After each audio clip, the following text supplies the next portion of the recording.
Hi guys, Chris here with Super Savvy Travelers. Hey, today we are in Matera in Basilicata because I found this place that's absolutely stunning. Now, if you don't know about Matera, it has really come into its own. It is a mecca for music and art and entertainment, everything there. In fact, the G7 summit was held there in June. It really has come into its own. Not too long ago, it was one of the poorest areas in Italy. It was known as the shame of Italy because the people were so destitute.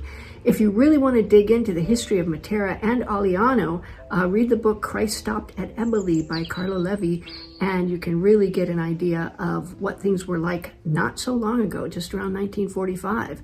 So it really is one of the oldest sections of civilization that has been continuously populated since way back. So the caves were famous because up until about 1945, around that time period, people lived in those caves with all their livestock to keep warm.